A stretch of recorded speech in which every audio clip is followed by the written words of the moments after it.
Triple R వసూళ్ల కంటే RR ట్యాక్సే ఎక్కువ. ఏది ట్రిపుల్ ఆర్ సినిమా ఉన్నది కదా, రాజమౌళి తీసిన సినిమా, రామ్ చరణ్ ఎన్టీఆర్ నటించిండు. వైడ్గా ఓ 15,600 కోట్ల రూపాయల వసూలు చేసింది.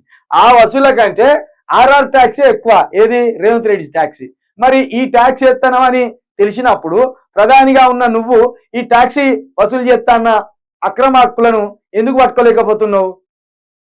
అక్రమార్కుని విక్రమార్కుడిలాగా ఎందుకు చూపెడతావు నువ్వు?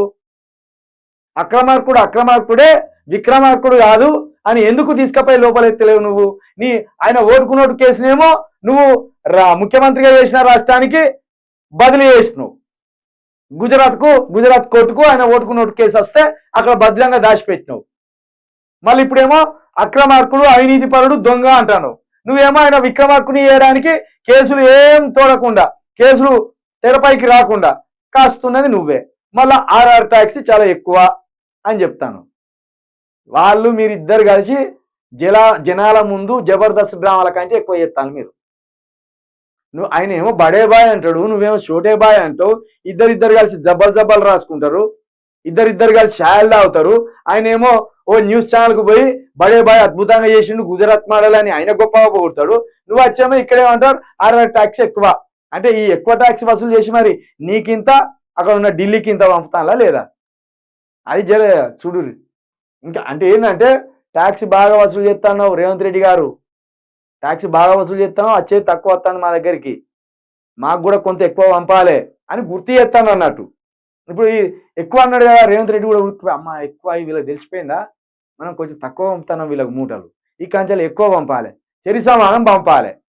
ఇక బడే బాయ్కి కోపం రాకుండా, అక్కడ ఉన్న సోనియా గాంధీ మేడానికి కోపం రాకుండా చెరి సమానం పంపాలి. అట్లయితేనే ఆర్ఆర్ ట్యాక్స్ గురించి మాట్లాడు మోడీ అని ఆయన అనుకోవాలి. ఇది వార్నింగ్ అన్నట్టు, ఇది వార్నింగ్, జాగ్రత్త తక్కువ వస్తున్నాయి మూటలు అని వార్నింగ్. తెలంగాణలో కొద్ది రోజుల్లోనే కోట్ల అవినీతి, ఆర్ఆర్ ట్యాక్స్ వేసి ఢిల్లీకి పంపుతున్నారు. ఢిల్లీలో నువ్వే ఉన్నావుగా, మరి ఢిల్లీలో నువ్వే ఉంచి ఢిల్లీ హెడ్ ఎవరు? ఢిల్లీకి హెడ్ ఎవరు? మోడీ కాదా? దేశానికి హెడ్ ఎవరు? మోడీ గారా? ఢిల్లీకి పంపుతున్నారంటే మీకు కొన్ని వాళ్ళకు కొన్ని. ఢిల్లీకి పోగానే బిల్డింగుల దగ్గరికి మారుతాయి, అటో బిల్డింగ్ ఇటో బిల్డింగ్, అటు పోయేటి అటు పోతాయి, ఇటు బిల్డింగ్ పోయేటి ఇటు పోతాయి. ఇట్లున్నాయి తెలంగాణ సంపద అంతా ఢిల్లీకి పంచిపెడతాను. మనోళ్ళు గుజరాత్ వాళ్ళకు ఢిల్లీ వాళ్ళకు పంచిపెడతాను. ఇది ఈ నిధులు ఢిల్లీకి పోకపోతే మన కరెంట్ వస్తుంది, నీళ్ళు వస్తాయి, అన్నీ వస్తాయి. రైతు బంధు కాదు, రైతు భరోసా వస్తుంది. ఇప్పుడేమో నిధులేమో ఢిల్లీకి పంపి నీళ్ళేమో కర్ణాటక నుండి కొనుక్కుంటాను. ఈ దుస్థితి వచ్చింది తెలంగాణలో.